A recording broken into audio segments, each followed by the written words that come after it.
I want to talk about C19 because even on the left, there's a lot of misinformation. C19 is still a pandemic. Somebody say I have an echo. Do you hear an echo, Steve? I hear myself echoing a little bit. So yes. Huh. Are you on Bluetooth? No, I'm not. Why don't you drop and come back up? Okay? Yeah, I'll do that. Okay.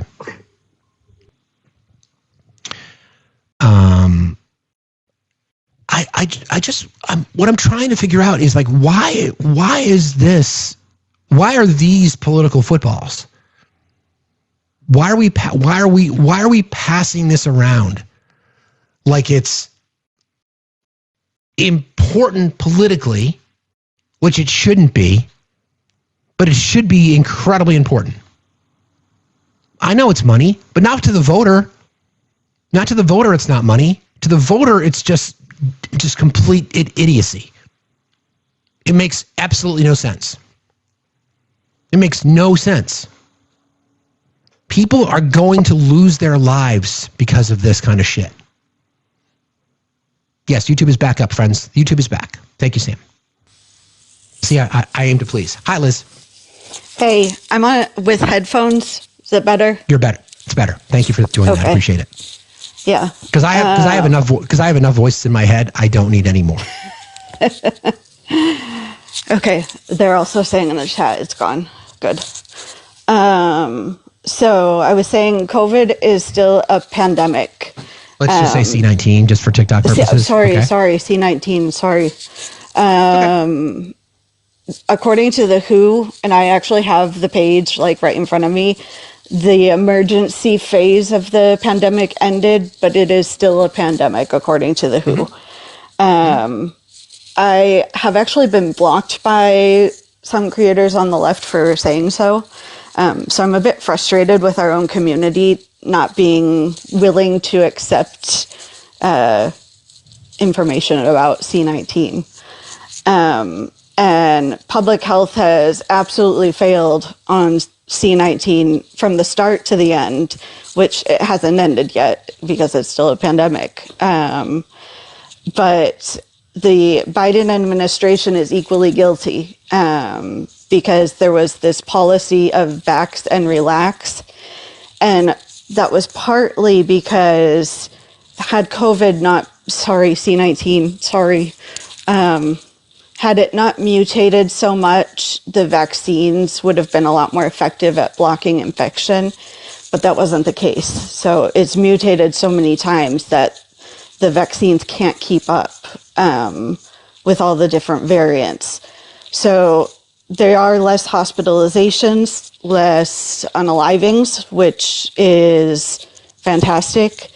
But people think just because they have the vaccine that they can't get an infection. And there's also a lot less testing than there used to be.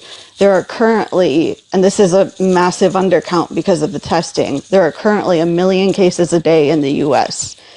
And that is with some states not reporting any cases. Where are you getting that information from, Liz? Can you just, what's the source that there's still 1 million a day? I use...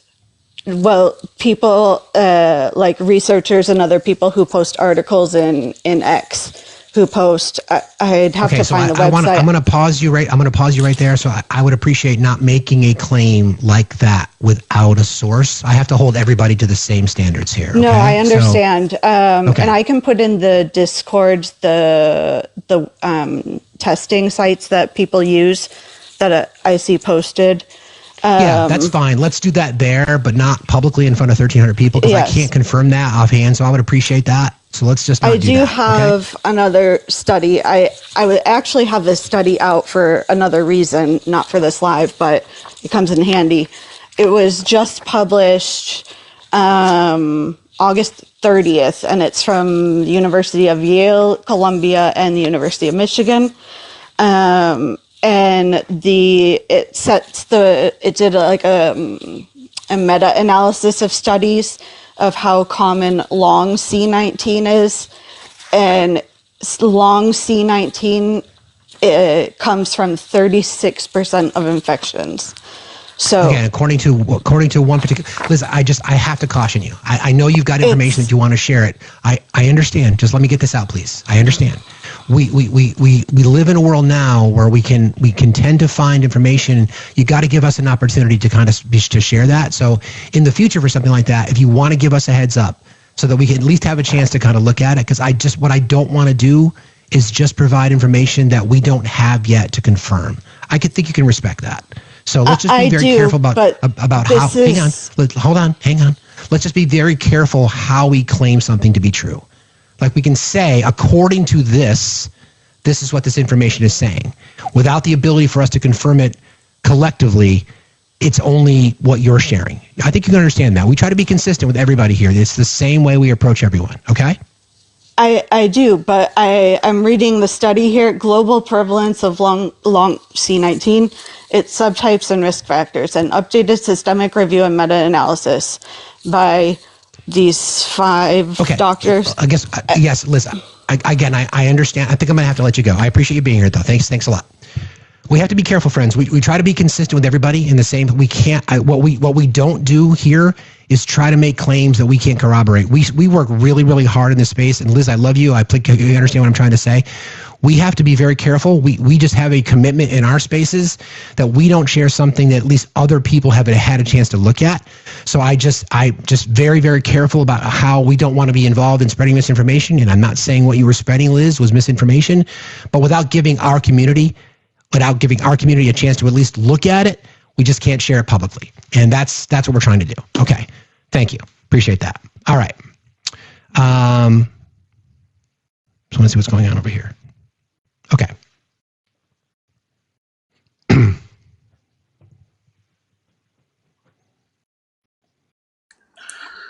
Hey, Chris. How you doing, buddy? All right. Happy Rapture. Happy Rapture.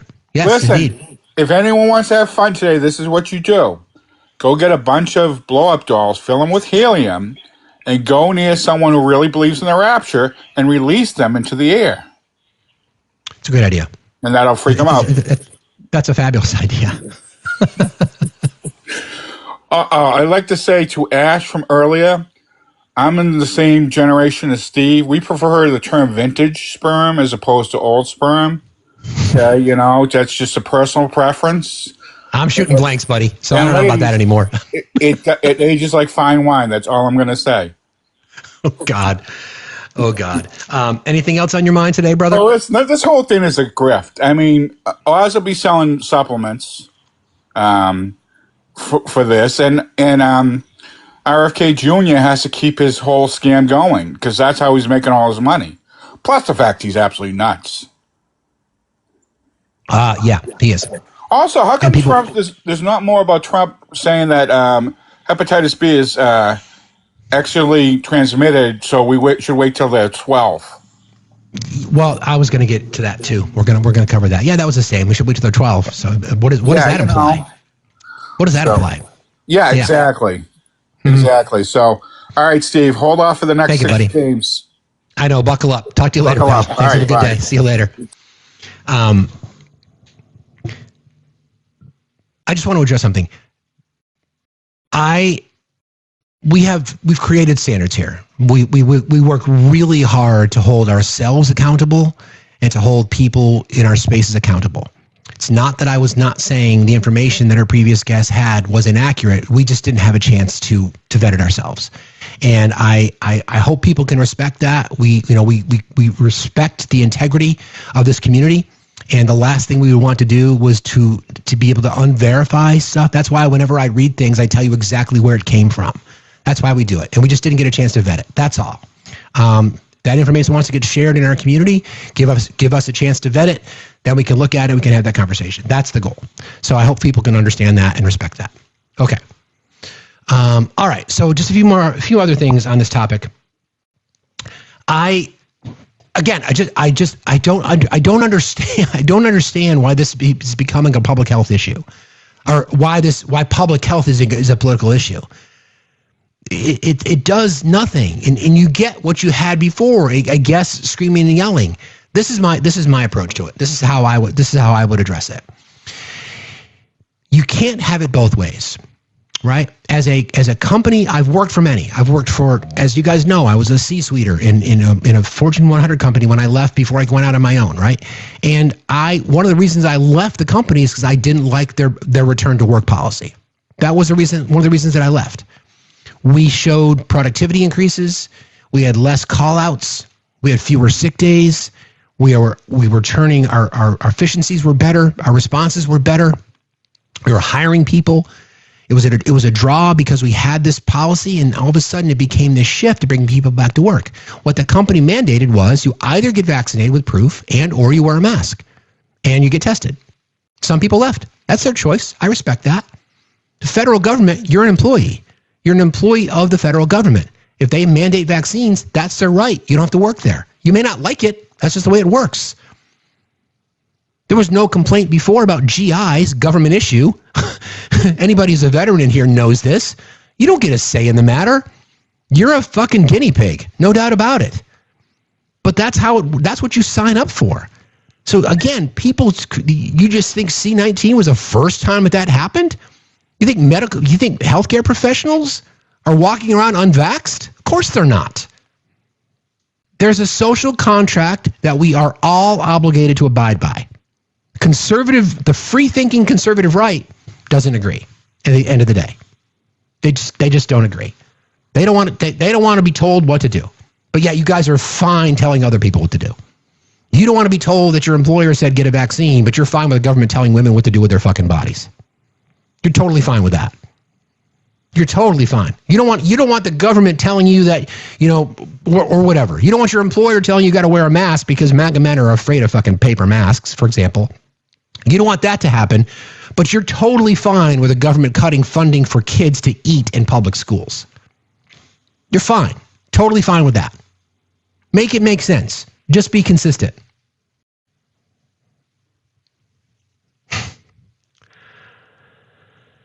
I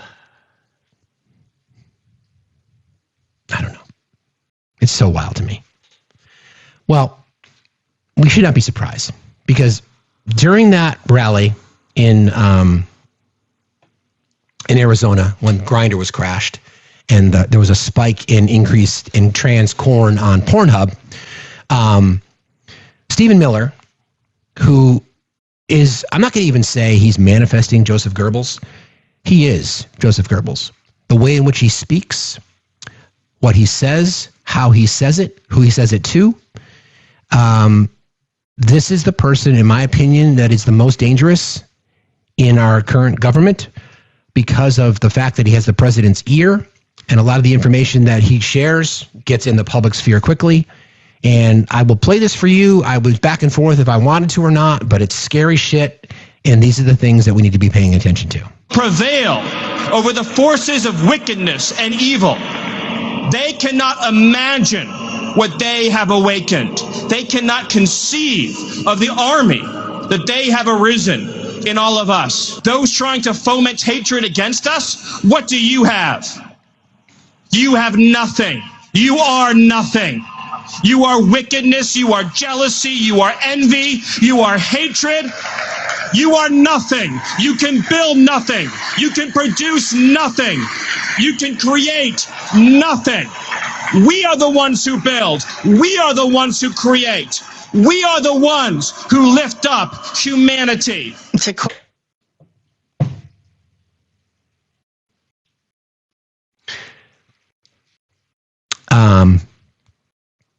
I know I have my MAGA fans that are in here every day. Kiss, kiss. I got a haircut just for you. Do you like it? Got the beard trimmed? Do you like it? Good. Would you like to defend that? Would you like to say that the right is not the one that's spreading hatred? Would you like to say that nothing to see here?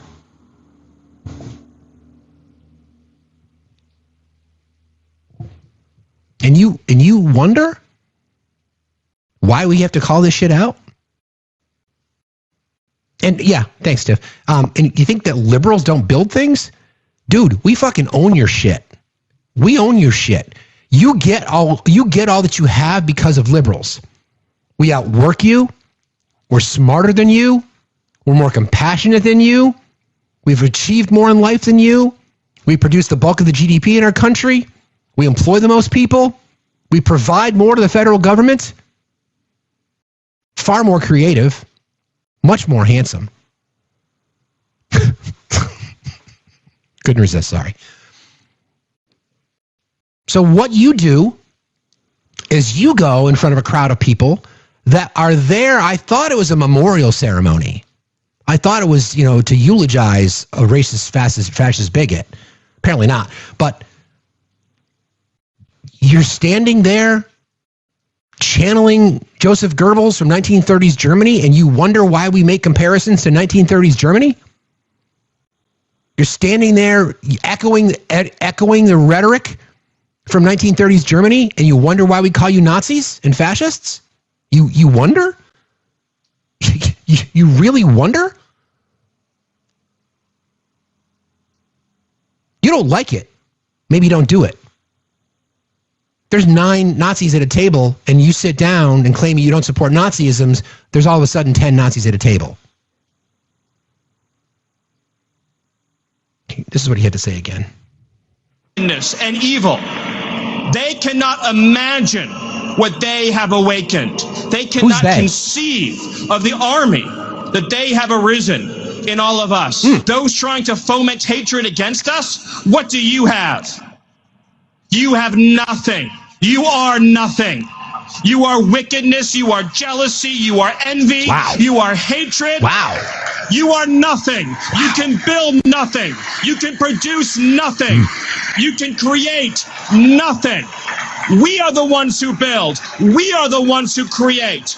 We are the ones who lift up humanity. Really?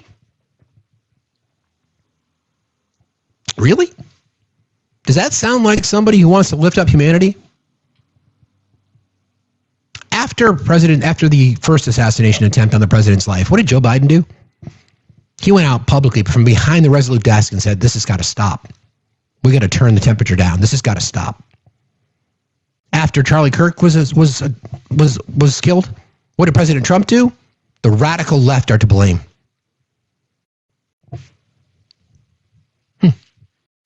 And then he said this at the same event. The president, the great uniter, right? This is what he said. He did not hate his opponents. He wanted the best for them. That's where I disagreed with Charlie. I hate my opponent. And I don't want the best for them. I'm sorry. We got rid of, we took out 1,500 career criminals. 1,500. If you have 3 career criminals, that can make a big difference. But I'm so proud of Washington, D.C., and now we're going into Memphis, and we'll get that one straightened out fast. And then we're going into some others, but we're going to go to Chicago. The Department of Justice is also investigating networks of radical left maniacs. Just like Charlie and Erica made Turning Point hot, we are looking at a country that has the chance to attain a level like never before. Tariffs are making us rich again, richer than anybody ever thought was possible. Cool. And the only one challenging them are people that hate our country or foreign countries that are paying a price because they did the same thing to us for years. Right. The same commentators who this week are screaming fascism over a canceled late-night TV show where the anchor wasn't canceled, back on the air tonight. Had no talent and no ratings. Last week we're implying that Charlie Kirk deserved what happened to him. And the violence comes largely from the left. You don't hear that from too many people, do you? You don't hear it from too many people because it's not fucking true, you dumbass. He did not hate his opponent. So, let's just think about the last 24 hours, the things we've discussed here. We have, a political movement in our country that say that they live under the umbrella of protecting kids, the pro-life crowd, the moral majority, good Christians who cheer on their elected representatives as they cut food benefits for children, as they vote to close rural hospitals who are hiding and protecting the president and his connections to the Epstein files, protecting billionaires, voting for tax breaks as the wealth gap gets wider and wider and wider and wider. And yet they want to sit there in their safe spaces with their congressionally approved funding for security, telling the left that the left is violent. I know the numbers now. Since 1990, 227 incidences of ideologically far-right extremists committing crimes that led to 528 deaths, compared to 42 from the left in the same time period, leading to 79 deaths. And now, that same group, their public health champion, this is not to diminish his addiction, heroin addict, who talked about the despair, who talked about the rabbit holes he went down when he was a heroin addict. Again, this is not an attack on substance use disorder. Hope everybody who's struggling with addiction can get help in some regard, in some way. 988, by the way, if you're ever in crisis. That guy is setting public policy while lying, public health public policy, while lying to the American people in an attempt to diminish women, in an attempt to blame women again, part of the same community, billionaires protecting billionaires.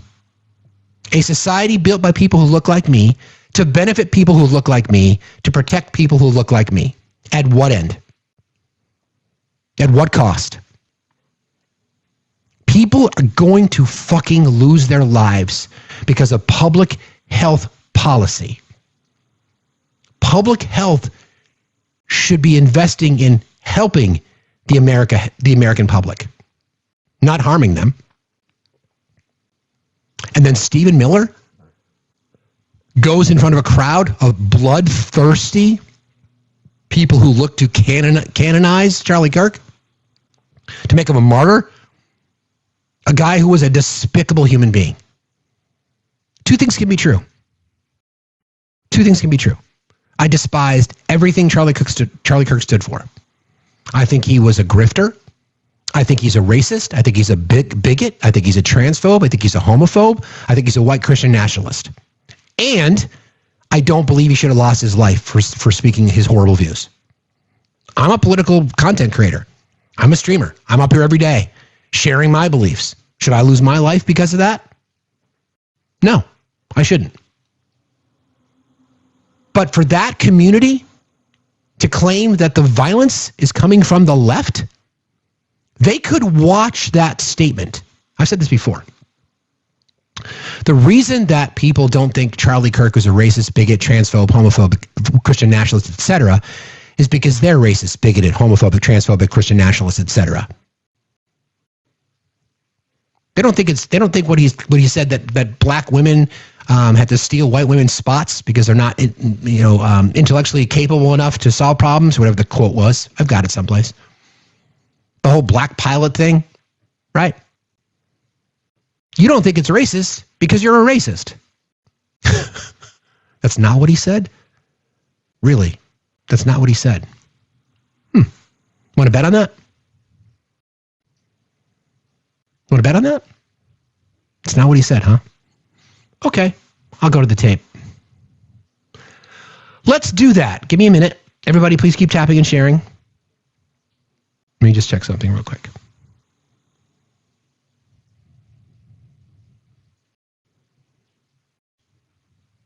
Give me a minute. It's not what he said, huh? Okay. So the words coming out of his own mouth. Let's see. Just give me a minute. Got a lot of clips I have to roll through here. I'll find it. Because you said that's not what he said. The claim about black women stealing a white woman's spot. Okay. Let's just play the tape because it's just easier. I don't have to debate it that way. And then you can just sit in the corner and listen. I will find it. Public health is not something that should be politicized. It's just not. Under no circumstances should we be having a conversation about public health being political. While I'm still scrolling, I'll play this for you guys. Hold on a second. Charlie Kirk was assassinated. This is Alex Wagner on the Bill Maher Show. Less than 24 hours after Charlie Kirk was assassinated, was blaming the radical left, was not trying to bring the country together, who has built a platform on grievance and division, who encourages virulent behavior and activity and rhetoric, and who has instilled in his entire administration a punitive streak, and who has given light and rise to people who want to highlight the most destructive parts of our society and who want our differences to define us. Okay, but here's a test now. Now say this about the other side. Wait a second. Because it could also be Bill, said. But just do it, just as a test. Can you do it? Yes, Joe Biden did not do that. Barack Obama did not do that. Okay, no, you're right. The presidents did not. Absolutely. But it matters. He is the head of the party, and he has co-opted the Republican Party. But there's lots of people wearing Free Luigi T-shirts out there. So what? There is a formidable bunch of people who are very comfortable with the idea of eat the rich, and if you are not the kind of person we think that exists. Okay. Absolutely that exists. And that has to do with people feeling outside the system. They are filled with rage. We have a society that's splintering. There are no common spaces anymore. We've lost community. People are tied up in social media instead of talking to each other. I mean, it's a whole host of things, and I'm not excusing that kind of behavior by a long shot. But let's not pretend like the people in power, the people who run the legislative and the executive branch and are at the Supreme Court, are fomenting division. They are not trying to bring us together. Okay, I agree. They're not. I mean, that's the entire story, right? That's the entire story. It's one person wearing a Free Luigi T-shirt and Bill Maher trying to make the comparison that the president of the United States, like I just played for you, I hate my opponents. I despise my opponents. or Stephen Miller going off on his fucking Goebbels rant. I got to find this thing because I just want to just destroy this conversation right in front of you. Where is it? God damn it. I got to clean these up. I've got too much data. Look, we know what he said. He flat out said the quote. Let me see if I can find it. Hold on, I got to find it now. I'm committed. I'm all in.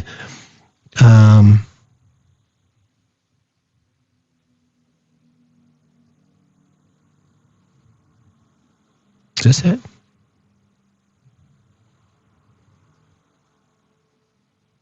No. I have the sound, but people aren't going to believe it.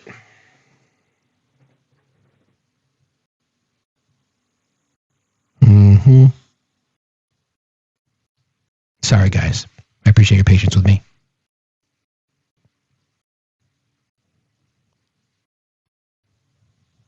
Let me just check here real quick. Okay. Anyway, I'll find it. Hey, Drew. How you doing, man? Hey, good morning. How you doing, sir? I'm doing all right. What's on your mind today? Well, I wanted to say, though, I mean, we can go back and forth about why they're doing all these things. The fact of the matter is there's only one reason that they're doing all this stuff, is he wants to be able to say he did this stuff. Of course.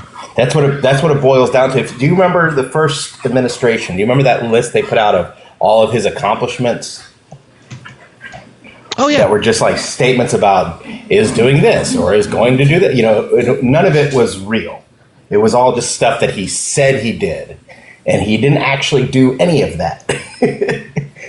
That's all this is. And that's what's scary about this entire administration. It's just like they want, if you notice, everything is historic. Everything is, they throw these words out there where you can't judge something as historic while it's happening. I mean, especially if it's just like an action that you're taking. Like, I don't know if like what I say today is going to change history tomorrow. Yes, big events could be called historic the day of, but that's what happens every time. Oh, this is historic. This is the first ever. This is the biggest ever. That's what he cares about. He just wants people to give him credit for everything. And that's what's scary about all this is that they're just throwing stuff against the wall so they can say, oh, well, we fixed autism. Look at that. There's no reality to it. There's no truth to it. No, I mean, and that's a good point. You know, the argument, because he wants to go down in history for some particular reason. In this case, he doesn't. He's just dumb. He's got a low IQ. He's not very smart. He just thinks that he can go out there and stand in front of the American people and tell them things that they want to hear, having no regard for the Constitution, having no regard for the state of the American democracy. He just doesn't give a shit. So he certainly will be remembered. He will certainly be remembered, but he'll be remembered for who he is, not what he's accomplished. What he's done, the damage he's done, the harm that he's done. And that's what it's going to be. It's going to take us, and hopefully we can get, and I'm still dumb enough to have faith in America that we can get back to a point. Every day it proves me wrong, but I feel like at some point we will get to a point where we look back at this and say, man, they did so much damage, and it's going to take us generations of Americans to fix all this. I mean, he's just doing so much damage in such a little bit of time. Usually around this time in a presidential administration, it's only September. We're, 8 months in, right? Usually at this point, we're able to say, okay, well, whatever's happening now, whatever the numbers look like, it's still kind of a rollover from the previous administration. But when we say that, you're looking at it as, okay, they haven't done anything within that time frame to cause what's happening right at this moment.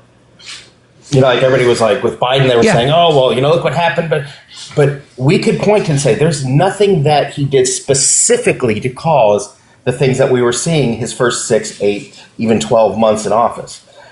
But there is a litany of things that we can point to specifically that say, he did this and this happened. He did this and this happened. It's unreal to see. I mean, to think that it's only been 8 months. Yeah, I know. You're right. Thank you, buddy. I appreciate you. Keep your chin up. Hey, Lashana Tova to everybody. Happy Rosh Hashanah, friend. Is that what you're supposed to say? Happy Rosh Hashanah? Is that what you're supposed to say? Yeah, you could say, if you want to be really cool, Steve, if you want to be like part of the tribe, say Lashana Tova. Lashana Tova. Lashana Tova, Drew. Lashana Tova. Thank you so much. I appreciate it, man. I love you, buddy. See you later. Take care. You too, buddy. Okay, Lashana Tova. I've just learned something. All right, I found that sound. And Ketanji Brown Jackson were affirmative action picks. Would have said that Joy Reid and Michelle Obama and Sheila Jackson Lee and Ketanji Brown Jackson were affirmative action picks, we would have been called the racist. But now they're coming out and they're saying it for us. They're coming out and they're saying, I'm only here because of affirmative action. Yeah, we know. You do not have the brain processing power to otherwise be taken really seriously. You had to go steal a white person's slot to go be taken. Oh, well, that's interesting, right? So he didn't say that. Should I play that again? Lee and Ketanji Brown Jackson were affirmative action picks. We would have been called the racist. But now they're coming out and they're saying it for us. They're coming out and they're saying, I'm only here because of affirmative action. Yeah, we know. You do not have the brain processing power to otherwise be taken really seriously. You had to go steal a white person's slot to go be taken somewhat seriously. Play cut 52. Wow. That's unfortunate for you. That's the person that we're canonizing. That's not what he said? Yeah, that's exactly what he said. It's exactly what he said. Now, why did I go through the effort to try to find that? It's because we're not going to let people run from this bullshit. Not going to happen. Ladybug, how are you today? Oh, I'm doing all right. How you doing, bud? Fine, thank you. What's on your mind? Good. Yeah, I had to wait a minute because I make my husband very uncomfortable for the last year talking about all this stuff. But he was leaving and he has hearing problems. I wanted to go back to, because trust me, I can talk about Donald and CK and all day. I wanted to go with talking about what RFDS was saying about Tylenol and with women being pregnant. And a lot of, some stuff started like even before. My youngest, I had her in 2017. And all of a sudden it came out with Zoloft, which is anti-nauseous medicine for which it can be not just pregnant women. And then they said, oh, that's going to cause autism. That got cut off. And then in 2020, which I know some people will be like, oh, no. Or, yeah, are you talking about Zofran? Was still pregnant in 2020 or president in 2021. Ladybug, were you talking about Zofran, not Zoloft? You're talking probably Zofran, right? Yes. And there's only so Zofran. little that women who are pregnant can take. Right. You know, and yeah, it was Zofran. I'm sorry. It's okay. It's okay. Yeah, so that came out. Oh no, it's going to cause this and that, right? And then all of a sudden, during C-19, Tylenol was taken off the shelves. So I'm just saying this started even before. Well, that wasn't the case. It wasn't taken off the shelves. Again, there could have been some supply chain issues, but let's. Yeah, that's right. Yes. Yeah. So it was just frustrating for me because the end of 2020, my daughter got a really bad flu virus, and I'm not saying C-19. Oh, I saw a lot and it was unfortunate. I'm just saying there was things that started, especially with Zofran, right? Yeah, what's try to land the plane, lady. What's your point on this? I'm sorry. It's okay. I get nervous when I talk to people and I get all. It's okay. It's okay. So you're just concerned about public health policy, like the rest of us. Yes, right? That's what I'm saying. It's a public health thing because even with the Zofran, they were saying, "Oh, that'll cause autism." Oh, like they're saying Tylenol now. Oh, all these different things, and it's really frustrating. Like this is a public health thing. And then they're bringing up other stuff, and that is going to hurt so many people. It is. Yeah. Thank you for jumping in today, lady. I appreciate you very much. I'm sorry I get all over the place. It's okay. It's all good. I appreciate you. Have a good day. Thanks a lot. All right, bye. Yeah, a big picture. Big picture. We're not going to get into specifics, right? We're talking about this is public health policy. Okay, that's the most important thing that we should be talking about. And again, the argument that I'm trying to make, connecting yesterday's to today, is why are we going after food? Why are we going after public health? Why? Waste, fraud, abuse. Waste, fraud, abuse. Lynn, no.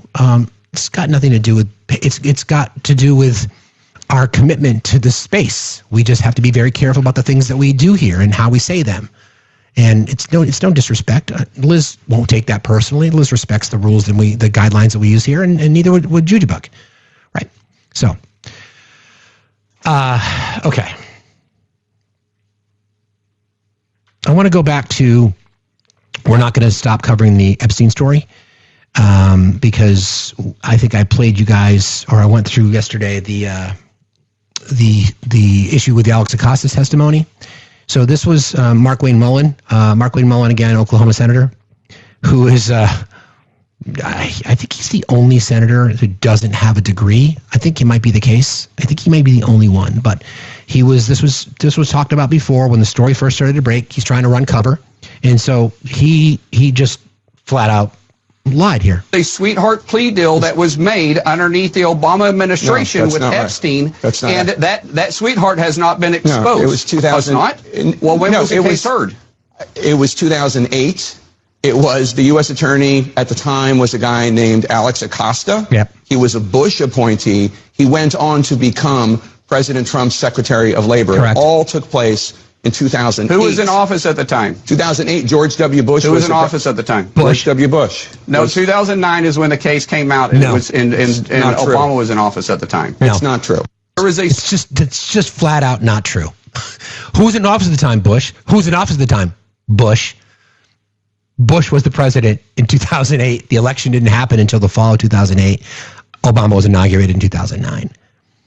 And we know that the prosecution agreement was signed under the Bush administration. So it's just more lies. Now, depending on the person you want to speak to, they're going to choose to believe it. But I want to go back to the comment I was just talking about.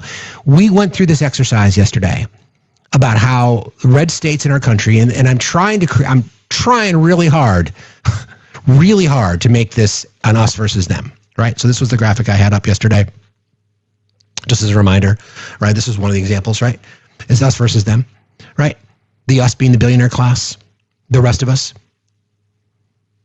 That they constantly, the wealth gap gets wider and wider. Since 1985, the CEO wealth gap has increased 1,200%. I'm sorry, CEO pay has increased 1,200%. The rest of us, 30%. And even though I'm desperately trying to make this an us versus them, the collective us, America, the rest of us, all of us versus the 1%ers, actually I think this is a better indicator. The problem is that so many people down here are voting for policies that benefit these people, and they may not even realize it. And now we're at public health. People clamoring, people would have voted for RFK.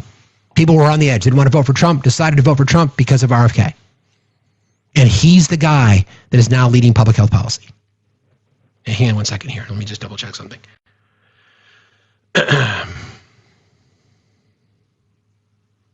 Thank you, Cookie. Thank you, Savage. Thank you, Jennifer. Appreciate you guys.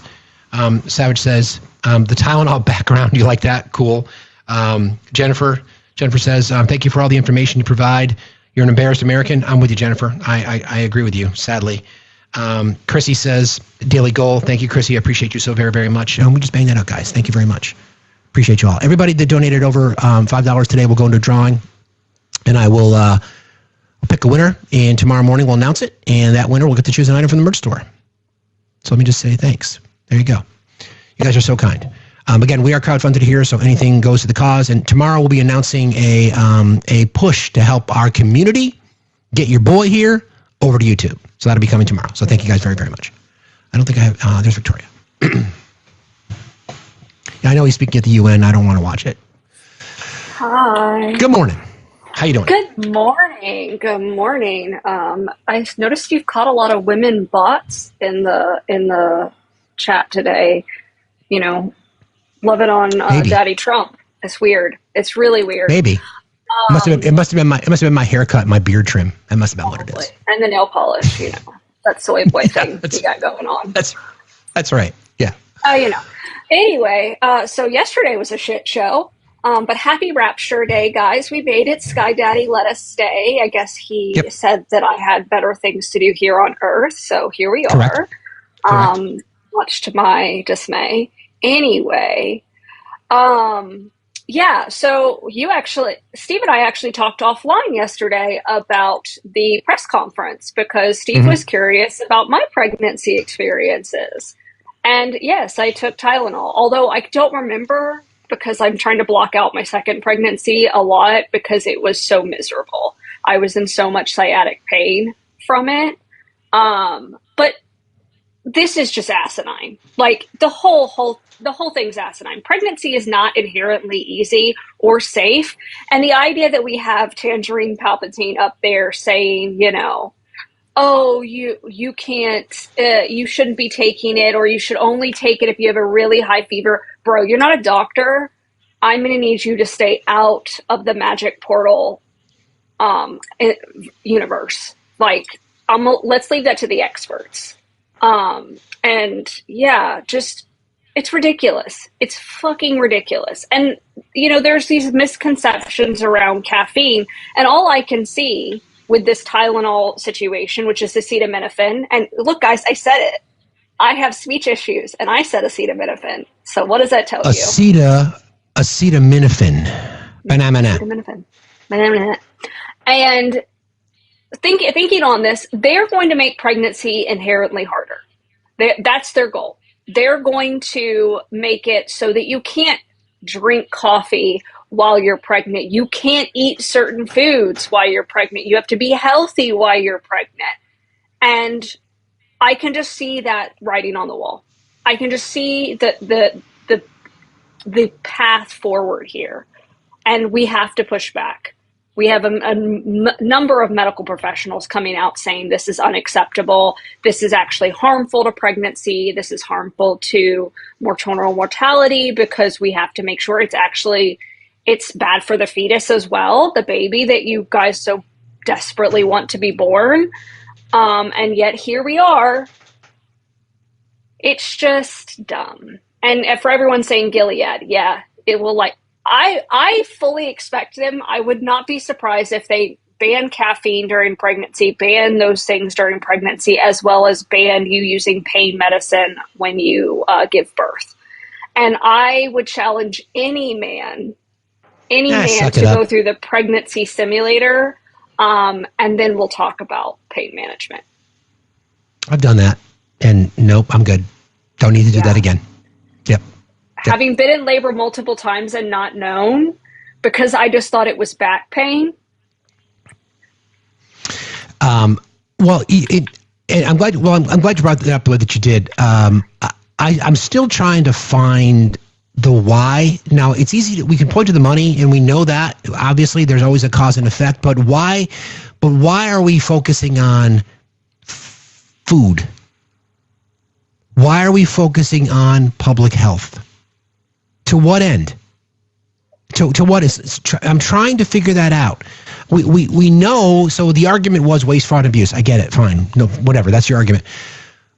But and I've used this analogy before, and I'll say it again. There's 100 people standing in front of me, and I want every person to eat, even if one doesn't deserve it, even if one's committing fraud. The same 100 people standing in front of conservatives, they don't want to feed anybody in case one person's committing fraud. And I don't understand why that is. I don't understand, especially when you look at the maths. When you look at the data tells you the people that take advantage of these programs are people who live in red states. They're the ones that mismanage their budgets. They're the ones that are upside down. The ones that depend on federal funding. I don't get it. I know. I don't understand. And now public health. We're going to diminish women, pregnant persons, who are. I don't think that scenario that I painted earlier is too far out of left field. Walking into a CVS, if you're pregnant, taking a bottle of Tylenol or acetaminophen off the shelf and getting a dirty eyeball from somebody in a red hat. Like, what the fuck? I got it while I was pregnant. So, fun fact, I drink a metric fuck ton of caffeine. Metric fuck ton. Because I have ADHD and I don't feel the effects of it. And I just enjoy my caffeine. And I remember sitting down with my OBGYN and she was like, well, how much caffeine do you drink a day? And I'm like 3 pots of coffee. And she was like, wait, what? Yeah. Okay. It's a lot. Okay. Yeah. I just enjoy it. I enjoy just drinking it throughout the day. I mean, I've cut back since then, but I used to work at Starbucks. So when I worked there, I got used to drinking a metric fuck ton of coffee, and tea. And yeah, it's 3 pots of coffee, guys. Yeah. 2 pots of tea. And then I start on a pot of coffee. And I drink a lot of water too. Right.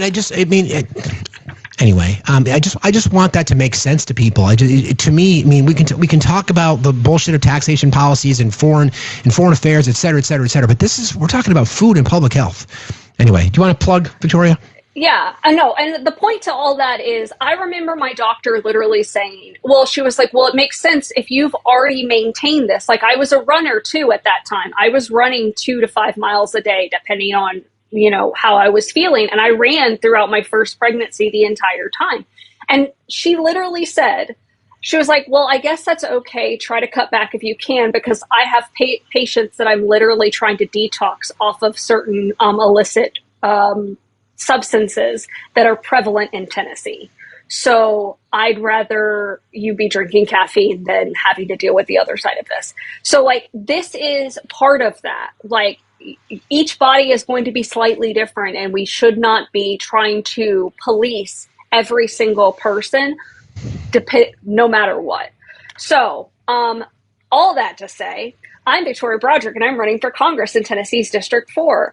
I have a potato for a opponent, and he is a typical Republican. Hold on. Someone said I'm not making yourself look very good. You know what? I'm okay with that. I'm not here to look good or to be anything. I'm here to represent people. Wild concepts here, guys. Wild concepts. Anyway, so while we're here, I'm running against a, well-sourced MAGA Republican who has no intention of representing this district. If you believe in things like common sense pew-pew legislation, if you believe in things like making universal health care and taking care of your community, then those are things that I support. As well as, while we're speaking about FDA, we should put an enema in the FDA, because the only reason that RFK has any notoriety is because he runs on one little snippet of we should have healthier food, but doesn't do anything or actually pursue sciences that actually help that. So if you are wanting better regulations, I suggest that you vote for me, or if you're not in my district, donate to me, because I am 90% small dollar donations, and I will not take corporate donations, nor will I take APAC money, nor will I take Citizens United money, because I believe that your representatives should represent you. Wild concepts here. I love you. Thank you for being here today. Love you. Bye. Bye. Christopher, I just sent you an invite if you want to come up and talk to me, because I'm curious about "no one believes you" liberal in all caps. I know you needed that to get attention. That's fine. You got my attention. So if you want to respond to the invitation that I sent you, come up in the box, we can talk. So once again, the question though is, we're still in the same spot. Like, why the fuck are we going after food? Why the fuck are we going after clean air and clean water? I know the money's behind it, because there's money behind everything. But we're talking about public health. Public health doesn't just impact liberals or conservatives. It impacts everybody. Public health policy impacts literally everybody. Everybody. I played you the sound from Stephen Miller earlier, right? This is Benny Johnson, who was at the same rally. Okay? We talk about things in historical terms because it's an easy way to draw comparisons, to say, this was what we heard then, this is what they did then, this is what happened then. So the reason that I spend time, and our community spends time, connecting the dots in 1930s Germany is because there's a lot of similarities. You think I enjoy talking about it? You think I like talking about it every single day? I will. I'm committed to doing it every single fucking day. But it's real. Donald Trump saying, I hate my opposition. The Goebbels-esque speech from Stephen Miller. And then this is Benny Johnson, who's a far-right podcaster, someone who got Russian money during that whole RT scandal. This is what he had to say. Paul describes how God... Hang on, let me restart it. Apostle Paul describes how God establishes the rulers of the nations. In the audience right now, there are rulers of our land. Rulers. Represented right here is the State Department, the Department of War, rulers, the Department of Justice, the Chief Executive. God has instituted them. God has given them power over our nation and our land. God saved our president, President Trump, from an assassin's bullet for this moment.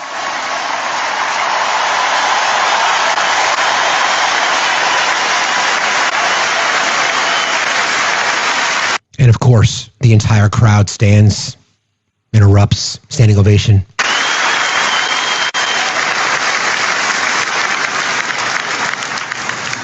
And what does the Apostle Paul in Romans say about a godly leadership? He says that rulers wield the sword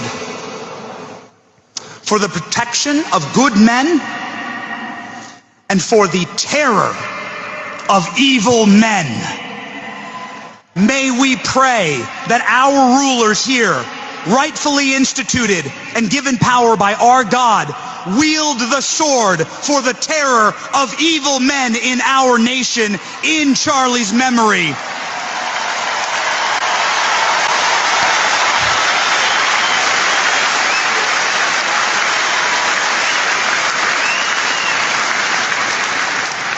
I want to live in a country where the evil are terrified and where the good and the faithful and the moral people of our nation can live in peace, debate in peace, disagree in peace, and start families in peace.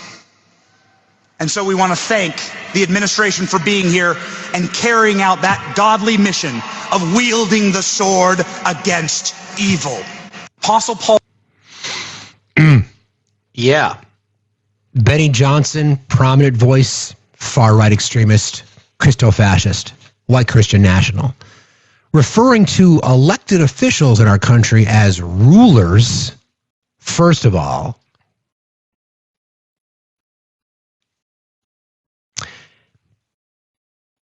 the only thing missing was the bent elbow, arm out to attention in a straight form with a couple of words uttered loudly after them. The thing that Elon Musk did. This is why we fucking talk about that shit. If anybody wants to deny the symbolism, first of all, the way that the stage was lit, the way that there was red everywhere, right? The way in which the crowd responded, the way in which Stephen Miller literally tapped into that propaganda style of speaking. Simultaneously, the president says, I hate my opposition. And it's the left who are the ones that are promoting violence. It's the left that commit the majority of crimes that are politically oriented. It's not even close to being true. It's not even close.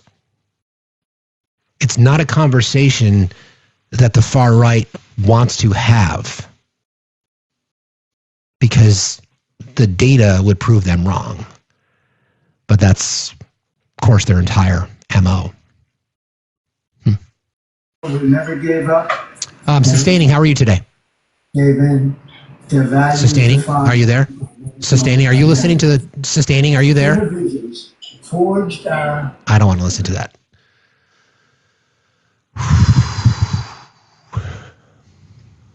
Data Shmeda. Right, exactly. Data Shmeda. Hi, Michelle. How you doing? Hi, I'm good. How are you, Steve? Fine, thank you. What's on your mind? Good. You guys have been talking about the whole Tylenol autism thing. I have an autistic son. None of the doctors could tell me why he was diagnosed with it and why he developed it. I didn't take Tylenol during pregnancy. My body chemistry just doesn't tolerate medications, so I didn't take anything. It's very dangerous for them to be spreading this misinformation the way that they are, not to mention that, every body produces and reacts to medications and things in a different way. Alcohol affects me differently than it would affect somebody else with the same dose and same type and everything. So same with vaccines, same with anything. I went into early labor at 22 weeks with my son, and he was born at 33 weeks. He had all his vaccines according to his birth date, not his gestation date. He was developing fine. He was verbal. Everything was going well. And then he hit his 2 years and had his vaccines and then completely regressed. Do I think that caused it? No. I think that had he waited, I think in my personal case, it may have helped. But there's no telling. But didn't you say? But did you say that there was no evidence anywhere that the vaccine regimen that you were on contributed to anything? Because the science doesn't say that the vaccine contributed to the diagnosis of autism. Yeah, I just want to make sure. I don't think it was the vaccines. I think it wasn't. Maybe No, I don't. I just think that he was a little under. What's the word? Sure, but Michelle, but words are really important here. The vaccine did not cause the autism. You didn't really say it that way, so I'm not sure if you're not completely there yet. But we have to make sure that we're okay. No, I've done a lot of studies on that. At first I was concerned that maybe the vaccines, in particular, I don't know how much I can say on here, but DTP and MMR, I was concerned at the time because this was back in early 2000s. He's 24 now.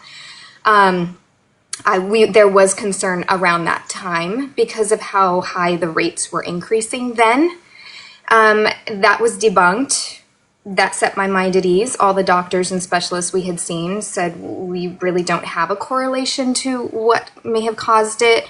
But at the time, we were suspecting that it could have potentially been the vaccines because he was a premature baby and he was getting his doses early, technically. But yeah, no, that's been all debunked, and he's very high functioning. He's going to be independently living. I mean, not independently, but he will be with me. He will be depending on me indefinitely. However, he's very high functioning. He's communicating. He's talking. He's very patient. He's a wonderful child. So I just hate that they're dehumanizing and demonizing this community. I agree. I agree. I appreciate you sharing your story. I really appreciate that. Thanks for being here today, and thanks for your support. Absolutely. Thank you. Appreciate you. Have a good day.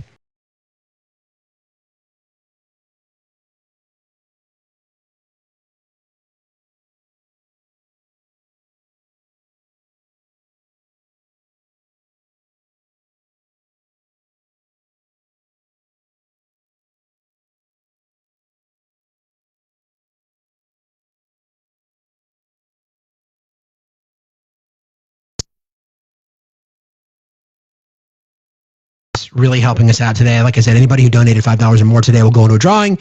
End of the show today, I'll pick the winner, and you get to pick an item from the merch store, any item that you want. By the way, if you've not visited the merch store in a while, go to factsstillmatter.site. You can also subscribe over there if you want to, or check out some of the amazing merch that we have there. So yes, thank you, Eric. Thank you, Carol. Let me thank you again to some folks here.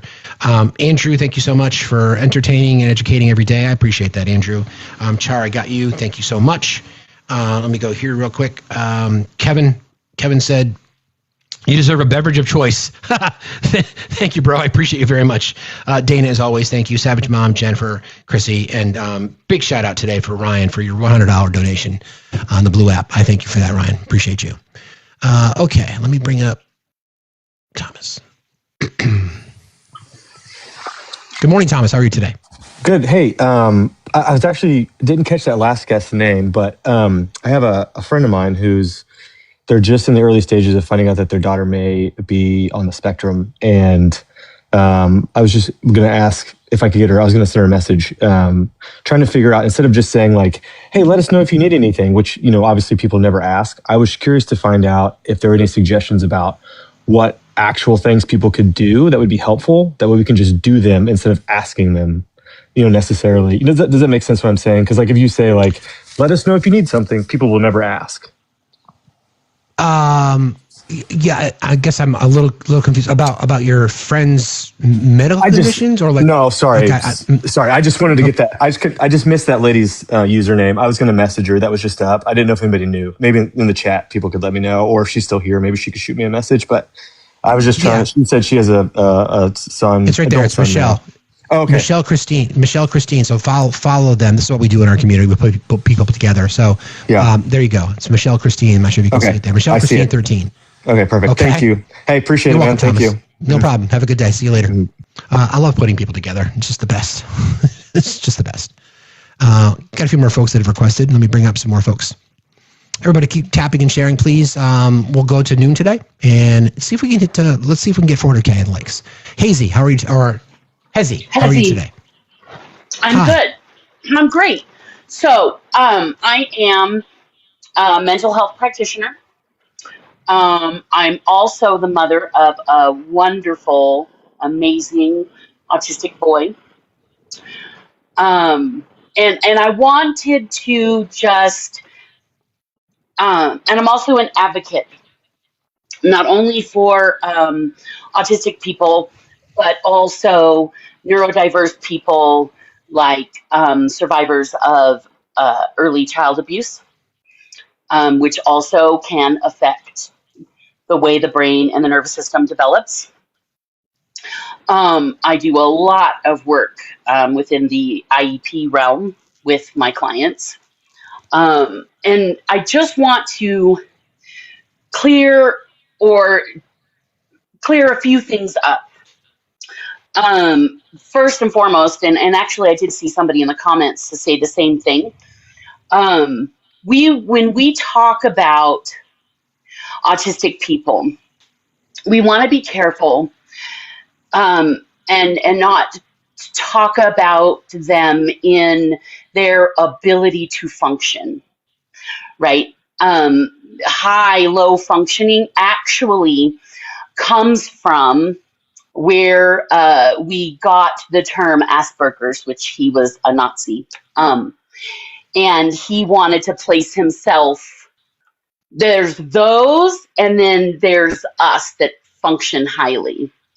And so it has its basis in white supremacy, and that was some of, lots of myriad of other reasons why we moved from high-low functioning, or we're trying to, those of us in the community, as well as not using the term Asperger's. So autistic people would prefer that we use terms like levels of support, because the levels of support also can change from day to day, right? One day, my autistic son, you wouldn't even know that he needs support on some days. Other days, because his reserves have been exhausted, he might need more support on those days. We also want to be careful not to villainize. That part of what is happening is they are targeting women and they are targeting autistic people. And so we have to be vigilant about the way we talk about autistic people. We have to protect them, especially in the way we talk about autism. Hezzy, can I ask a question? Sure. Language matters to me. Is it better to say people with autism as opposed to autistic people?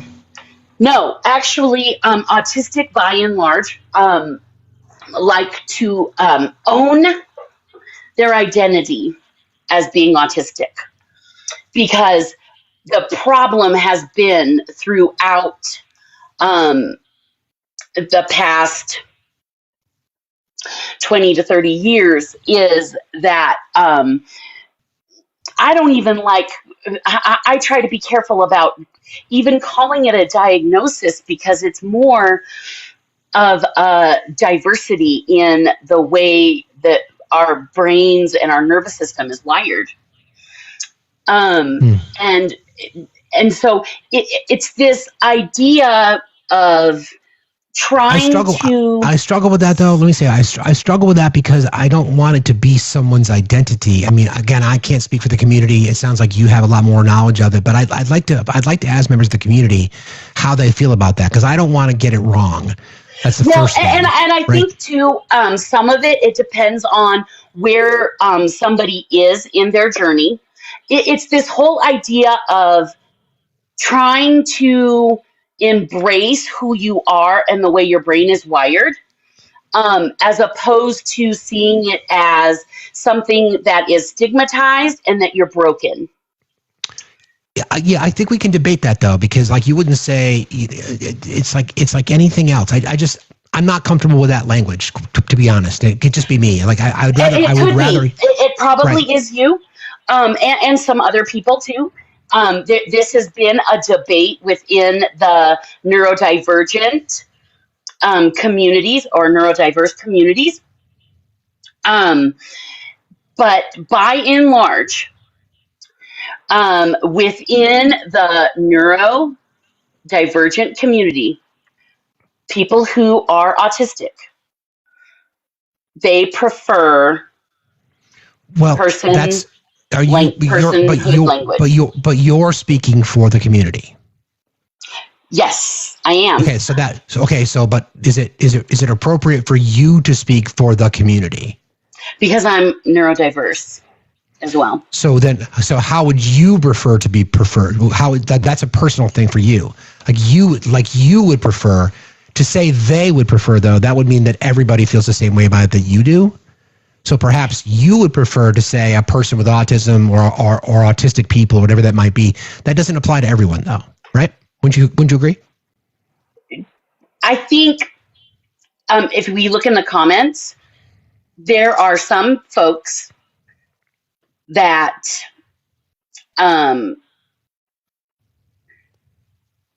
prefer to most of the time Well, no, so let's go back to what question. Okay, so most of the time, what I've experienced. Go ahead. Let's go back to the comment, because you made a general statement that people in the community prefer to be said one way, and from just the comments that I've seen in the chat, I don't think that's true.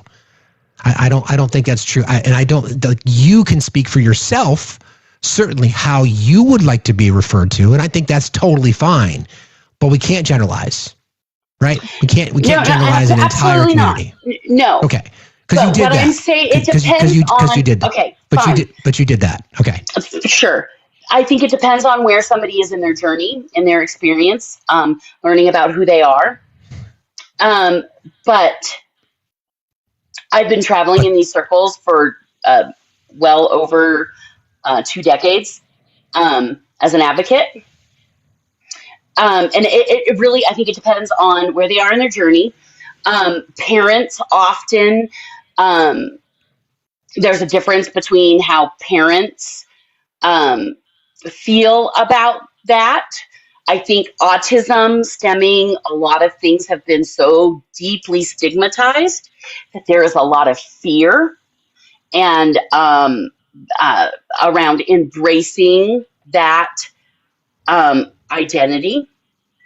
And I think that we just want to, I think maybe I should have verbalized it a little bit differently.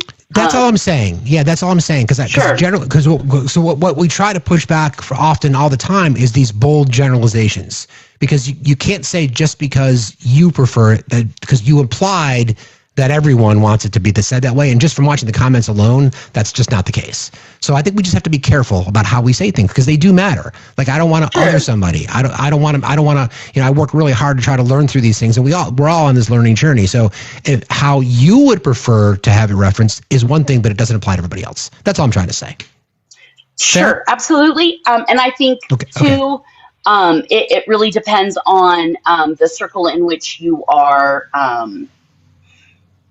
in, right? I think there has been a counter movement to things like Autism Speaks, which seeks to find a cure. And the counter movement is Autism Acceptance Day rather than autism awareness. I think that there has been, and this RFK thing, the Tylenol, all of that is this push towards finding a cure for something that is a neurobiological difference. Yeah.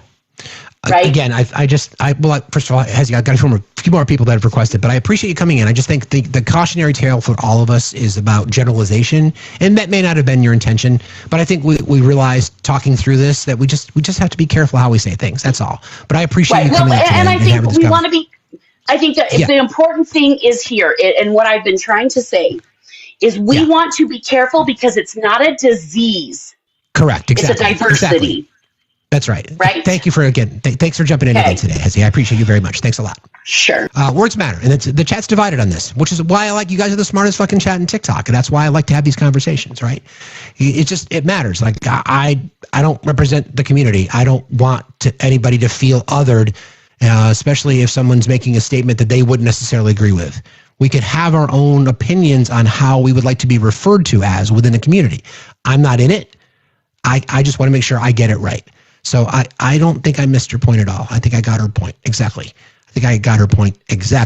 My point is we just have to be careful about generalizing folks. That's all. That was my point.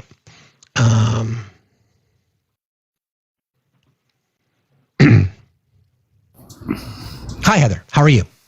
I'm good. How are you? Fine, thank you. What's on your mind? The whole autism, neurodivergent conversation, and ADD and ADHD literally run in my family. I think there's a genetic component to ADD and autism. I don't know that for sure, but just from looking at my own family tree, I can see it, running through my family, like several of my brothers, all three of my kids, myself, we're all basically ADD or neurodivergent in some realm, but I don't consider it a deficit. Like they say, ADD is an attention deficit disorder, and it's not a deficit, because I think ADD kids think differently, as in agreed. They move faster, they learn, and they want to move on. Because my kids and myself, we were all bored in school. Absolutely, utterly bored. Because we wanted to move faster than the rest of the kids. And 2 of my kids never graduated as a result of that. But yet, they're still successful. My son's an electrician. My daughter's an admin assistant. You know, I have another daughter that's in anthropology. And then the other thing I wanted to touch base on is I hear a lot of people saying they're neurodivergent rather than using the term autism or ADD, because I think some people have like a combination maybe, but I don't know that for sure. But I've worked in medical a long time, so I'm familiar with the terminology. And then the other thing I wanted to touch base on was the pregnancy thing. And like, I did not follow the rules when I was pregnant. I quit smoking with my first child, and she was, I blew the small baby theory out of the water, basically, because I quit smoking with my first child, and she was 8, 2.5. I cut down with the second child, because I restarted again. I cut back with the second one. She was 8, 8.5. I didn't bother quitting at all with the third one, and he was 10 pounds and 24 inches long. So the smoking causes, you know, small premature baby theory. I kind of blew that one out of the water in my own, because all of my kids were also overdue.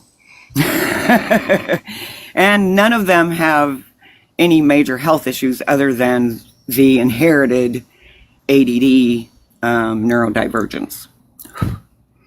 But I think there's definitely a genetic component in there. It's not just food. It's not just the environment. I really want to look into lead poisoning. Like, I think they should be testing for lead from 12 months on, like, yearly, if they're not already.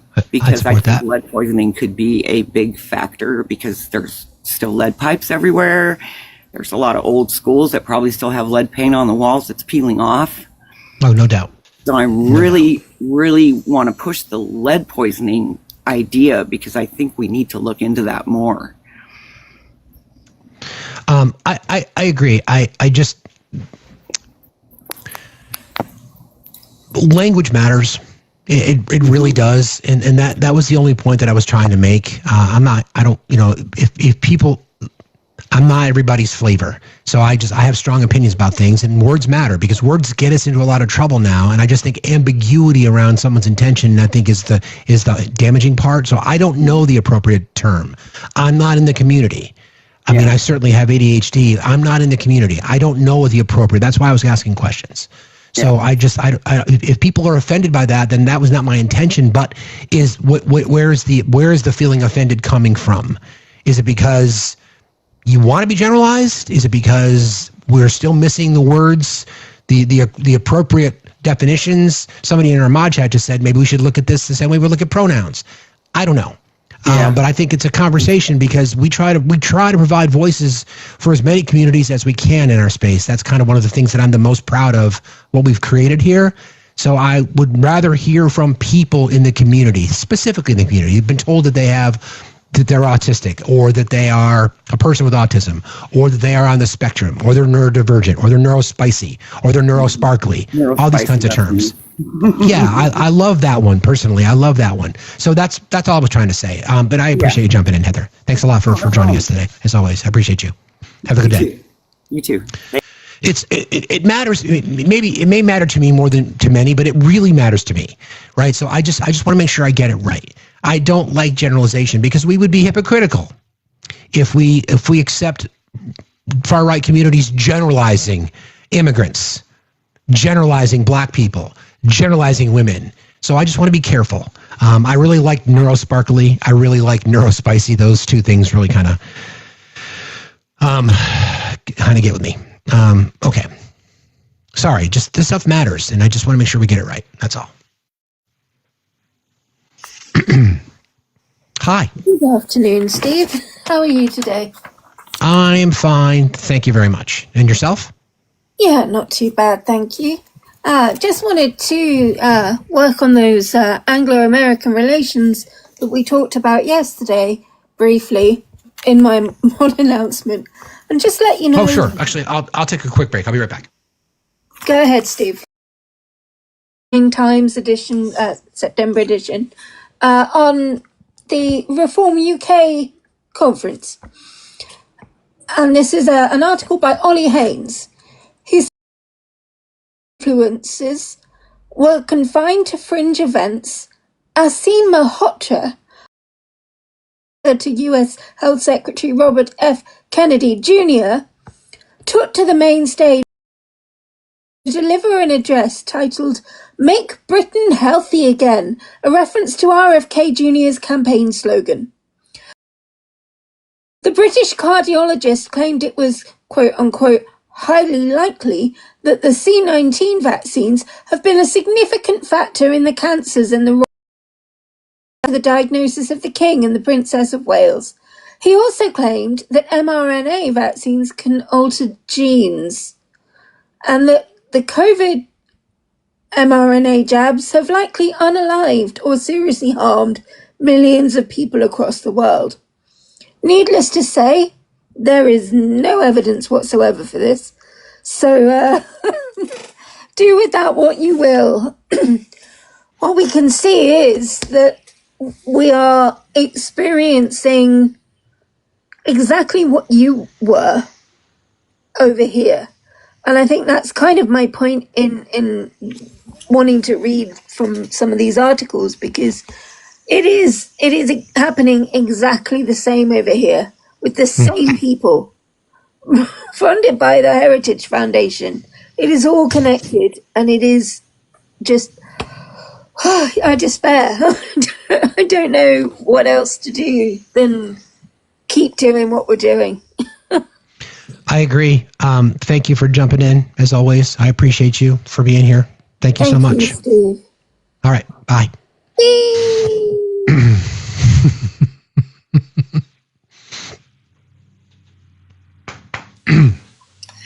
Hi, Steve. Good morning. How are you? Morning. Nice to talk to you. Same. I gave birth back in 2001. And at that time, our kids were getting 16 or more jabs before they were 3 months old. Also, there was the sexually transmitted disease that they wanted to give my daughter the vaccine for at 6 months. HPV. HPV, yep. Yeah. So, we delayed vaccination. Hey, real life, let's be careful with jab. Jab has become something that we should not be using. I don't know. What should I say, though? Because I don't want to say... Vaccinations. Yeah? Vaccinations. Okay. Excellent. Thank you very much. Because that's what I want to say with the vaccinations. So we delayed them. She was on breast milk. We were very careful about that. Now the HPV in many states is given at 12. Things are spread out more. So I am totally on your team on the vaccine team. I mean, I was one of the first people to line up for the vaccine when the C-19 one came out. And I have kept up with all of the extras, and my kid is all good. But it's the questioning. I never thought, ever thought, neither did any of my friends ever think it had to do with autism. We were doing it because we felt that the all or nothing was ridiculous. I did not want to give a 6-month-old the HPV vaccine. So it's just a little bit of an interpretation. I'm not anti-vax. I'm smart. Yeah, I think we all need to be smart vax, right? I think you might have some things combined, because it's Hep B that's for 6 months and HPV is at 12. Like at age 12, so I think 12 years. Well, back in 2001, HPV was when you were an infant. Okay, I can't confirm that, so we can't discuss it, so we can't confirm that. I don't want to go down that road. Okay. That's fine. So I guess my whole point is intelligent thinking about it. They are spacing them out further apart now, and so my concern over them has been proven out. However, I am not anti-vax, and I never was, and I never will be. So I just want to be clear, real life. The HPV vaccine is never recommended for babies as young as 6 months. The minimum age for routine HPV vaccination is 9 years. So I'm not sure where you got your information, but it's just not true. So let's be careful about those kinds of things, okay? No, I will. I was talking to my doctor back then. I'll check it out. But thank you. Okay. All right. You got it. Thanks a lot. Take care. All right, bye. It's Hep B. I saw that this morning. Hi, Vivid. How are you today? Good morning. I was just coming up to talk about the HPV. I'm a family doc, and no, thank you. It absolutely was never recommended for that young. Never, and not even there were nothing that I ever heard of anybody out there on the fringe, or it was never recommended. It would have never been given. Hep B, though, right? Vivid, did I get that correct? Right. Hep B is at 0 months at birth, 1 month, and 6 months of age, and that's simply because we don't know. We just don't know maternal fetal transmission.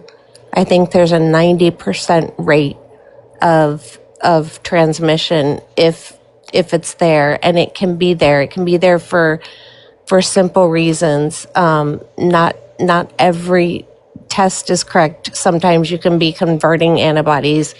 Sometimes you can contract it while you're pregnant after you've tested negative. And I think the rates are 90% conversion if it's acquired during the perinatal or during birth, and then from there, I think 50% go on to cirrhosis and end-stage liver disease. So it's so important to vaccinate. And actually, I didn't know that, in my earlier years, I've been doing this 25 years, and we no longer, as family docs, really give the vaccines simply because we can't afford to buy them if we're small practice. I was down to solo practitioner before I, lost my private practice and ended up joining and becoming employed. Also, we stopped doing a lot of the true pediatrics because people started using strictly pediatricians depending on where they live. However, no, it was never ever recommended HPV. Never, and it's talk like that can be misunderstood. It could have been that person went to their healthcare provider, and both things start with an H, and the medical assistant needs to hand out a bunch of the forms for the parents to read for consent. It could have been accidental. Something that simple could have given that person that opinion, and in that case, they might think, well, I spread it out or I gave it later. And actually I believe it was age 11 initially. A bunch of us, when it first came out, were waiting a little bit because it was newer. And then when we realized the data, and what a good shot it is and how effective and the reasoning behind it, we were just on board. And ever since it came out, it just expanded its to be given to boys, for example, and then to be, they kept increasing the age, and increasing the age it could still be given by, or, and it's a unique vaccine, HPV, and I know that's not the topic, but yeah. No, but it's fair. I appreciate this. And I, if it's okay, can I ask you a couple of professional questions, objective professional questions? First of all, thank you for being here. Really, really appreciate it. And thank you for the work that you do. Thank you for everything you do. I appreciate that. So everything that you've seen so far, and I try to look at this just as public health. I don't want to politicize it. First of all, I should not be politicized. No. But from your profession, from what you see, what's your opinion on what we are seeing now when it comes to public health and how our federal government is now addressing it or not addressing it, I guess? We are in a. We are in a. I picture a plane where the engine went out and it's just speeding toward the ground. Everything is just completely crashing into pieces. It's and it has been for a while, and it's a mess. And I think that it's ruining healthcare at one of the most important levels, be that primary care, getting early prevention, wellness, or pediatrics with vaccines, although we do still do a lot of vaccines. But this has been, there were anti-vaxxers that were, but long before eating healthy and organic was a thing. There were people growing their own food, and the Jenny McCarthy group, and they were a tough group to work with, but there weren't that many, and usually you could work with them. It's vaccines in my personal practice, which only ever got to be as big as a group of maybe 4 to 5 providers. Vaccines, we did as a public service simply because we lost money on them. And it's that simple when you buy in a lower volume, and you have to pay for, if it's a multi-dose vial, the syringe, the needle, the alcohol swab, the Band-Aid. Nobody wants to think of quote unquote doctors losing money, but I can assure you, having lost a practice, that primary care is really at the lowest possible place it could be, and that's sad because it's all about prevention and wellness. And so we held on to vaccines as long as we could, simply because they were a public service, and we didn't lose a lot of money, and we weren't poor, and we could offset it, but we certainly weren't in deep and dirty with big pharma in those cases at all. And again, family medicine, yes, and in Arizona, I might add. So, so there's that. So now you're in. I'm sorry. Now we're in a space, Vivid, where, and by the way, friends, I think you said you're a family doctor. I know the chat was asking. So yes. Yeah, family medicine. We've already have, for whatever reason, this distrust in science. Oh, yeah. Right. We've seen distrust, and now we've got a person who's leading public health policy who is a known anti-vaxxer. What would be your advice to people that are suddenly conflicted? I wish they weren't, but people are. So what would be your advice to folks that are especially young parents, new parents? Well, long before we had this, we certainly had the internet. Sure. I'm 56. We had the books, Gen What X. to Expect When You Were Expecting, and yep. Sure. And we had the internet, and we had articles coming out in the Sunday newspaper. Sadly, we had Dr. Oz back then, who was very difficult, to debunk or to. It just was easier back then to have a relationship with your patient, have the time to be able to discuss with them what they were, what the benefits, to be able to say to them, I have kids. I didn't like poking 5 needles into my kids' legs, but I did it. I did it because the science, and I would tell patients, here's my mama hat, here's my science hat. Sure. Did I get the bottle away at 12 months? No, I didn't. I wasn't perfect with that, but I got it away by, 13 or 14 months. So I would always explain to them when I was talking to them as a mom and when I was talking to them as a doctor, or what my experience, my pediatrician was very graceful with me, because I was reading for example, the varicella vaccine came out when my son, who's now 30, was due for it, and it was a brand new shot. And I was a kid who just, quote unquote, got chickenpox, but I knew the statistics and the data. And I knew that roughly, I want to say 65,000 people a year were dying in the United States from complications of varicella, and the odds, and it was preventable. And even just, I used to be able to say to my patients, here's a $10 insurance policy that you don't have to miss work for 6 days when your kid gets chickenpox. They might do well. They'll probably do well, but we don't know who won't do well. We don't know who they'll walk past who won't do well before they're noticed. So it used to be a relationship. What can I say now? Yeah. So back to the question. Yeah. What's the advice? Especially for, let's focus on young parents, new parents. Let's focus on them. What would to summarize it, what would your advice be to them? My advice to them, all I can say now, especially since COVID and since everybody sort of became a different type of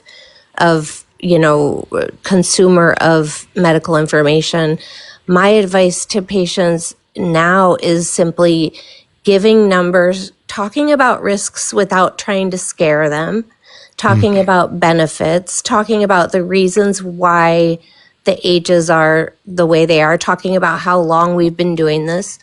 I try to develop a relationship before there's a new parent, meaning, before there's a baby, I should say. And then hopefully they come to me. I always say, you come to me for my recommendations and my advice. My relationship with you is like a football field, and I'll go to that 50-yard line.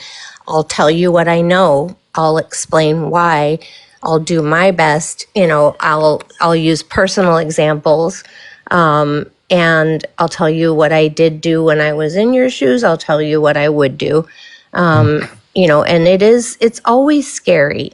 As a doctor, they lined us up first to get that COVID shot, and I'm not going to lie, it was like a brand new shot. We knew the science, but you're still getting a needle poked in you with something.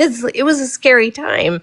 And I remember saying, if ever we needed to walk our talk, it's now. And I would have let someone stick me in the eyeball from, as with a dart. I was the only thing I was more scared of than a shot during a pandemic at that very moment. And this was very early on, was getting COVID. I trusted the science, but you can't get into an MRA discussion with mRNA. Just to summarize, find a physician that you trust. Mm-hmm. Have conversations with them about your plan to either vaccinate or whatever you want to do with your child. Have these conversations. Trust the science. Lean in on the science. Trust your medical professionals. Yeah. And is that a good way to summarize it? It really is. It really is. And then you want to recommend to parents that they should follow a well thought out vaccine schedule. Yes. The thought out the last one that we had that we could trust, because usually the ACIP meets and it comes out annually. A lot of the basics don't change, but absolutely. Okay. Thank you for jumping in today to help us to clarify some things. I really, really appreciate that. And thank you for what you do. I really, especially now, another profession that will be under scrutiny for unnecessary reasons. You're out there saving lives. Thank you, Vivid. I appreciate you very much. Appreciate you. Thank you. Likewise. Thank you. It's my pleasure. Thanks a lot. Bye. There you go. Find a doctor that you trust. Don't put your kids at risk because of rhetoric. We have tons of information, but you shouldn't be self-diagnosing, right? We really, really need to lean in on the professionals, especially now. Lean in on teachers. Lean in on public health professionals. Lean in on doctors. Lead in on endocrinologists. Lean in on pediatricians. Lean in on the science. Don't listen to Taco. Don't listen to RFK. Don't listen to Dr. Oz. Develop a relationship with people that are truly out there to help you navigate the potholes of medicine. I learned so much. I wish I didn't have to, but I'm glad I did, going through with what my daughter went through. You have to advocate for your patients. Advocate for the people that you give care to. Understand what the scientists are saying about the damage that this administration's public health policy is going to do. It's not necessary. Doesn't have to be like that. It doesn't. It does not have to be like that. And like we've said before, lots of times and lots of examples, this is really where you're going to test your parenting chops, right? Got to really, really become more informed. You can't just go through the motions. Especially, I really worry about conservative voters who only mainline Fox. You're going to be putting your kids' health at risk, and thus our society. Ask yourself why. You've got mountains of evidence, researched by some of the brightest minds in the world, that their intention, their sole intention, is to create public health policy to keep human beings safe, to live longer, to live a healthier life. Mountains of evidence, all saying the same thing. Vaccines help save lives. They don't cause harm. They don't cause autism, et cetera, et cetera, et cetera, et cetera. You've got all that, mountains of information, compared to anti-vaxxers, conspiracy theorists, people who have been cited and whose own family members have disowned them. People who have been punished for their beliefs and their views that have no evidence to support it. So you've got all this, and then you've got this. What are you going to do? You going to believe this? You're going to say that that's been suppressed? This is the real truth? You want to demonize and vilify Dr. Anthony Fauci and promote Dr. Oz and RFK as these public health champions? Please don't do that. Please don't do that. Please.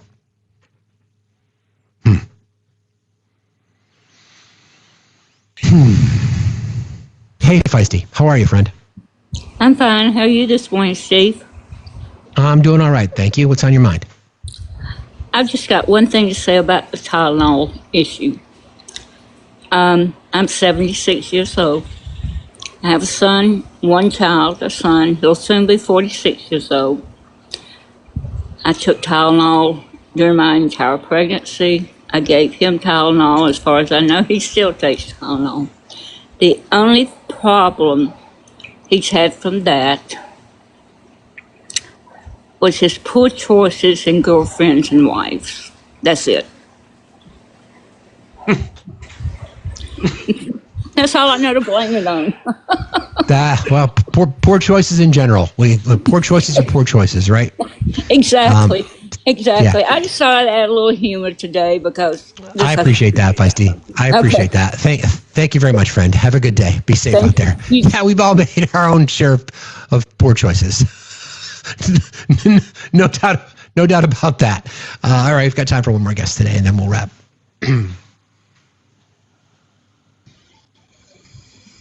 Good morning. Unfiltered, how are you today? I'm good. How are you? Fine, thank you. What's on your mind? You know, I usually don't do this kind of thing. I've been on TikTok for a while, and I've just kind of realized that I needed a mental break. But I wanted to come on here as a person who has autism, and my son has autism, and my dad has autism, and 7 of my dad's kids have autism. I think people are getting lost in the sauce with this Tylenol thing and not understanding that we have science that backs that it's genetic or that it can be genetic. And it's very distasteful when people don't use their brains to look at the science that we've had. So I just wanted to come on here and briefly just say, please, please, please educate yourselves when it comes to this topic. And if you know someone who's autistic or parents of kiddos who have autism, reach out to them and check on them. It's a rough life. It's not easy to have autism, and it's not easy to take care of kiddos with autism either. So make sure you're checking on your friends. That's all. I love that. Can I ask you a question just real quick since you're here, if that's all right? I'm not sure how much of the conversation you heard earlier about how people in your community prefer to be referred as, aside from your amazing self. So is it autistic people with autism, neurospicy, neurodivergent? Have you ever thought about that? And do you have a preference? I think it just depends on the person. Usually, like, I'm a millennial, so usually I refer to myself and my child as being neurodivergent or neurospicy. Sometimes I think a lot of us mask, at least I mask quite a bit, and we get a lot of us have anxiety with neurotypical people because they say some of the wildish stuff. And so with that being said, you know, sometimes I crack jokes and I might refer, you know, I think the other day I made a post on my Snapchat and I was like, people ask me what kind of autism my son has. And I'll be like, what? And, you know, I'll be like, oh, my son has this kind of tism, you know, like kind of making a joke and making light of it and just letting people understand that, yeah, we have this diagnosis, but we're not any different than you. You know, we just think differently, but we're still people just like you. And so, Are you muted? Sorry, I was getting off the call. I don't know if I answered that for you.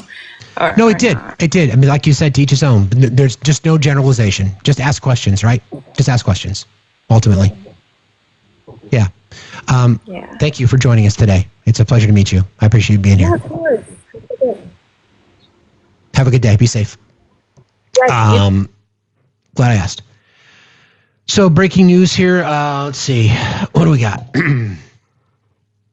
Nexstar joins Sinclair saying it will continue to preempt Jimmy Kimmel Live from its ABC affiliates. So that will be, there's going to be a battle here. We'll find out how that goes. But so Nexstar carries the ABC programming on The Late Show, and then Jimmy Kimmel Live, and then Sinclair. By the way, Sinclair is a significantly conservative family who donated millions of dollars to the Trump campaign and other Republicans. So the fight is on. And this is a fight that affects all of us. I suddenly became a lady? Okay. That's good to know. Great conversation today, friends. You know, these things, and I wish our conservative friends would just look at these topics more generally and how they impact everyone. You know, free speech, freedom of the press, you know, freedom to peacefully assemble. These are all things that matter. And I will just remind them that autocrats and authoritarian states go for the guns. I'm just letting you know that, in case you don't know, in case you have not read your history, I would just remind you of that. For many of you who claim that, you know, the reason that we have the 2A is because it gives the citizens the right to, you know, revolt against the government, that's just not true. You could do it if you want, but you better be successful, because otherwise it's treason. Article 3, Section 3, and treason is punishable by FYI.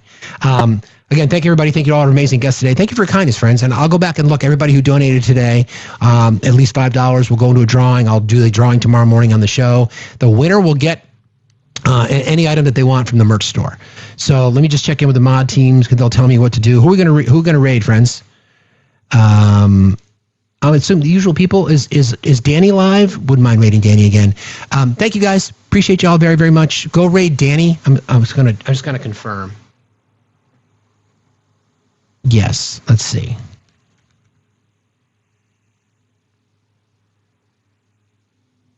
Good call. I think the important thing is if someone corrects you on how they want to be referred to, just apologize and use the term they prefer going forward, and do better. Let's rate Olive. Everybody go rate Olive. You know our friend Olive. Tell her we said hello. Love you guys. See you tomorrow morning. You guys are the smartest chat on TikTok, which is why we can have conversations like this. And I love the fact that people were split on these things. That's why we do this. That's why we do this, to get everybody thinking. I appreciate